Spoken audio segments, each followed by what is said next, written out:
Hi, it's Larry here, Xbox Live's Major Nelson. Welcome to the show. I am excited. We're doing something a little bit different today.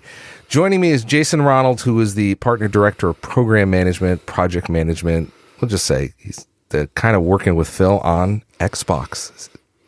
Good to see you. Good to see you, Larry. This is exciting because, earlier this week we had some news. Phil had a blog post, and I know we've been talking about that. And I wanted to get you in the studio to kind of give you some context because, sure, Phil's head of Xbox, and all the team has been working on this, but your team really specifically is on the engineering side, is talking a lot about it in 12 teraflops. So let's talk about some of the news that we announced. Go through that. Yeah, absolutely. We're really excited to start sharing more and more details about what we're delivering with the Xbox Series X. Yeah. And as part of Phil's blog, we really focus on our vision of Generation 9 and what we expect to come with the next generation of Xbox. Right. And that's everything from the new level of power that we're delivering, unlike anything that we've ever seen before, as well as pairing that with innovative speed. Right. And really making sure that we're focused on getting the player to the fun as quickly as possible. And then obviously our continued commitment to compatibility and really building upon what we did with Xbox One and taking it to the next level with Xbox Series X. Now, some of the stuff we announced earlier this week in this blog post by Phil, which I'll link into the comments, but we talked about. We got 12 teraflops, so we confirm that. Which can you give folks an idea of what? That's a big number, I guess. I don't. They really don't know what teraflops is. Can you talk a little bit about that? Yeah, teraflops is an easy way to describe the overall power of the system and the GPU. But in reality, we actually view power much more expansive than just teraflops itself. We put a lot of innovation into the Xbox Series X, and the real magic is going to be the integration between hardware and software to not only use the raw capabilities of the box, but also to use it in the most efficient way possible to make your games even better. Yeah, and there's a lot that goes into that. We talked about variable rate shading. Now, what is that? So variable rate shading is actually a technique that allows a developer to really focus the power that they have available to them to add more precision and more detail into the areas of the scene that really matter. Whether that's your hero character, certain parts of the action that you're experiencing, and not focusing on areas that don't really change, or maybe there's some motion blur that's happening. There's no real benefit in adding that level of detail. So it just really allows a developer to be that much more efficient with the power that we deliver. Would you say this is maybe a way for the developers to kind of it really just allows them to focus a lot of power in areas that they want it to be in and kind of not in other areas? Is that accurate? Yeah, absolutely. Okay. And once again, it's really about how can developers best use all the power that we're delivering to them in the hardware. Now, we also talked about hardware accelerated DirectX ray tracing. It's a lot of words. It is. Ray tracing has always really been the holy grail in computer graphics. The techniques of ray tracing have been around for many, many years, but we've never actually had the power to be able to do this in real time.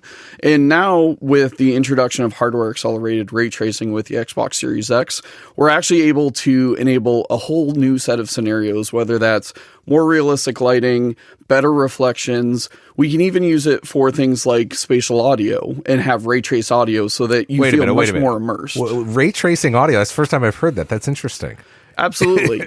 Absolutely. And that's the thing is what we're really focused on is really driving that next level of immersion in your gaming experiences. Yeah. And that applies to both the visuals as well as the audio experience that you have. Yeah, I mean, ray tracing is one of those things where it's tough to describe. I mean, obviously, we're in an audio format here as a podcast. It's tough to describe, but you need to really see it. And there's the texture, and just makes scenes and areas just come to life, right? Exactly. And with spatial audio, a huge part of it as well is just really putting you in the play space environment, really understanding where the enemies are or being just that much more immersed. So, there's a lot of new capabilities that developers are going to have with Xbox Series X that they've never been able to do before. Now, I have to admit, the next feature that we're going to talk about is one that I'm really excited about because I've had a chance to use it in the lab, and that is a quick resume, which is going to be available for multiple games. Explain to folks what quick resume is, because they kind of may read it and think, well, we kind of have that today with Xbox. Yeah, so we actually incubated some of this technology with the existing Xbox One. Today, you can actually quick resume the last game that you were playing. Sure. But with Xbox Series X, we're actually able to do that for multiple titles. And we've basically taken this to the next level of capability. And this is really powered by our custom-built SSD that's a part of the Xbox Series X, which actually allows us to have multiple games saved at any one time. And then I can instantly jump between them or jump into them and resume exactly where I was when I left off. Yeah, because I got to tell you, I'll probably get in trouble for talking about this. Sorry, Phil, but here we go. One of the things I was noticing when I was in the lab was I was playing it. I was switching back and forth just real quickly and seamlessly between games. But then I had to reboot because I had a system update. And then I went back to the game and went right back to it. So it survives a reboot. That's amazing.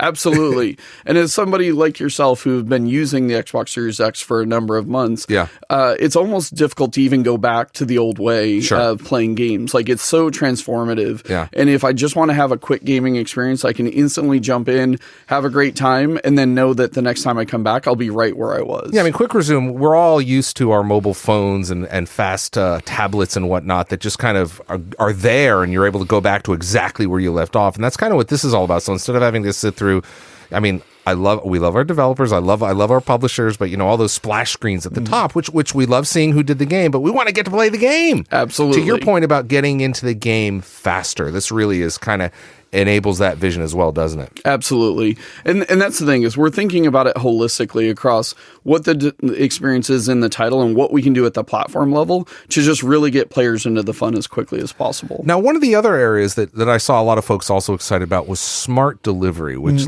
makes sense, I guess, but explain that one, because I mean, once I learned more about it, I was like, oh, okay, that's kind of smart. Absolutely. So smart delivery is really about our vision and our commitment to put the player at the center of everything that we do. And we really want to make sure that players, whether you're playing on an Xbox One or you're playing on an Xbox Series X, you always get the best version of the game that's been tailored for that device. Sure. So with smart delivery, when you purchase a game or say you have access to a game with Xbox Game Pass, if you play the game on an Xbox Series X, you'll get the assets, you'll get everything that you need to have a great gaming experience. But then if I choose to actually go back and play on an Xbox One, or maybe you go to your friend's house and they don't have an Xbox Series X, the game moves forward with you, and you'll get the version that's optimized for the device that they have. Right. So it's really about putting the player at the center of everything that we do and making sure that you always have the best version of the game, regardless of what device you choose to play it on. So it's not downloading stuff that I don't need. Exactly. Right. And it's downloading all the stuff that I do need. Exactly. And as Phil mentioned in the blog post, all of our Xbox Game Studios games moving forward will leverage the smart delivery technology. And we're making this technology available to our third-party developers as well. And I'm really excited that CD Projekt Red announced support with Cyberpunk, because Cyberpunk's going to be one of the biggest games this year. Yeah. And knowing that you can purchase the game this year, and then when you actually buy an Xbox Series X and they release an update, you'll get that automatically. Yeah.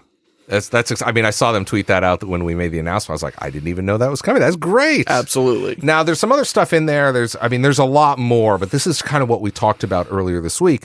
Dynamic latency input, or DLI. We love our acronyms here, don't we? Explain DLI a little bit. Yeah, so DLI, one of our focus areas, gamers really demand a low latency experience, and they want to have the most precise and responsive controls. So what we've really done is we've analyzed the end-to-end pipeline to really identify every area of the pipeline where we can reduce latency. And DLI is a new technology we've introduced, which actually allows the game to get the most recent input from the player. So that way you don't miss your input, even if you input happens between different frames. And when we talk about games running at 120 frames a second, that ultra low latency is critical to having a really great gaming experience. So we knew we needed to improve everything from the controller to the console, as well as the console to the TV, with new features in HDMI 2.1, such as auto low latency mode or variable refresh rate. And it's really about getting the player to have that great immersive experience at all times. So this is interesting. So you kind of went back, because a lot of folks don't realize, but there is just, because of physics, there's input lag when you press a button, and maybe sometimes you feel it and sometimes you don't. But you guys, the engineers, went in and kind of went through the entire chain and said, okay, let's tighten this up and make it faster, et cetera, because you need that for the higher frame rate. Absolutely. And that's the thing, is we're really proud of the experience that we have on Xbox One today. But as we think about the next generation, we knew that we needed to really focus on eliminating as much as possible. And that includes things like influencing the direction of the HDMI standard to add gaming-centric features that maybe have existed in PCs for a while. And we're now bringing those to the console, and we're bringing them to the TV ecosystem to once again give that ultra-precise, low-latency gaming experience. Let's talk about that. So in the blog post, we talk about HDMI 2.1 innovation, and that's something that obviously the console will have. And for those of us folks over at the AVS forums, let's give them some stuff to talk about. So let's talk about what it's going to support and what some of those things that you did bring over. You mentioned some of them earlier. Yeah. So with HDMI 2.1, this is the first version of the standard that supports 120 frames a second, which is absolutely critical for those ultra competitive games, esports experiences. Another good example is variable refresh rate, which has been in the PC space for a while, which basically allows the display to be in perfect synchronization with the output coming from the console, so that even if you're not running at a locked frame rate, you still get a great low latency gaming experience with no tearing. Right. And then auto low latency mode is actually the ability of the Xbox console to set the TV in the lowest latency mode possible. Today, many people often will try to go into their TV settings and identify game mode and enable it on different ports. Or turn all that cinema stuff off. Right? Exactly. Right, we got to do that. But what we wanted to do is we wanted to make this just super simple for players, so we can actually now do that at the console level, so that when you jump into a game experience, we can actually automatically set the TV into its lowest latency mode possible. Right. And then when you exit out of the game, we can revert the TV back to the normal display mode, so that the player doesn't actually have to do anything. Right. It's just all automatic and it all goes over HDMI. Exactly. That's the beautiful part about it. Now, the other we talked about was the next generation of game compatibility. Of course, with Xbox One, we've got this incredible back compat story, and it gets better in Series X, doesn't it? Absolutely. You know, compatibility is something that is near and dear to our heart, and we're fully committed to it, because I think we all have our favorite games or franchises that we played over the generations. Right. And as you move to the next generation, we want all of those games to move forward with you. We want your gaming legacy to move forward, your progression, your stats, your achievements. But not only that, not only do we want the games to be able to play, we want them to play better than you've ever seen them before. Right. So with the increased power that we have with Xbox Series X, you'll see things like improved or more steady frame rates, no more drop frames, or you'll be running at higher frame rates. Some titles use techniques like dynamic resolution scaling, where frame to frame, the resolution actually changes to maintain that rock steady frame rate. Right. With the extra power that we have with Xbox Series X, you'll always be running at the highest resolution possible while still maintaining that steady frame rate. And then you also look at things like the advancements in storage technology and the advancements we have on the CPU. You'll have faster load times. You know, you'll be able to get into experiences much faster. And then, you know, our back compat team is one of the best in the industry, and we're really looking at what new opportunities the Xbox Series X gives us, where we can enhance titles even further than you've seen them before. I think best in the industry is an understatement. I mean, that team has consistently delivered it time and time again at an incredible rate, haven't they? Absolutely. And as a member of the team, I can say, like, the team loves these franchises just as much as players and developers over the years. Right. It's critically important to them that they always respect the artistic integrity of the original creator. But at the same time, too, we want these games to look and play better than you've ever seen them before. And the team constantly is inventing brand new techniques, things that we never even thought were possible, to really be able to push the boundaries. Yeah, because that's why we talked about that when we talked about back compat a few years ago, about how when they were going through the process with back compat, that some of the games have assets that you didn't even know were there or weren't revealed because the consoles back then didn't have enough power to show that resolution or that color palette or what have you. And they're unlocking all sorts of stuff it's kind of like a digital archaeologist, right? They're finding all these crazy things, aren't they? Absolutely. And like I said before, they're inventing brand new techniques all the time. Yeah. And it's really awesome to see the creativity and the innovation coming from that team. And it's the exact same team that did the 360 compat and the original Xbox compat on the Xbox One. The exact same team is continuing to push the state of the art with the Xbox Series X. Now, I have to tell a funny story because you've been around Let's talk about that for a second. You've been at Xbox for quite a long time, like almost as long as I have, right? Yeah, this is my 15th year in Xbox. So can you tell us a little bit about where you came from? And because we got some stories we want to share together. Absolutely. So, I've been at Xbox for about the last 15 years. Yeah. And I jokingly say that I've done everything in Xbox except for physically build the hardware with my own two hands. Right. About half of my time I spent in our first party studios working on a whole host of franchises, co-developing game engines, back-end services. Yeah. Previously, I owned I led parts of Xbox Live. Yep. And then right before this role, I actually led the Xbox Advanced Technology Group, really thinking about where the future of technology is going, how can developers take full advantage of the platforms that we've built. And this has transitioned into this role where, as we're designing our next generation platform, we've really designed it with both players and developers in mind, because what's critically important is that the best games that you can play are on the Xbox. Yeah. Now, I have to ask, I would be who if I didn't ask you, what are you playing now? So right now, ironically, I just started a replay of Final Fantasy X, the remastered version. Yep.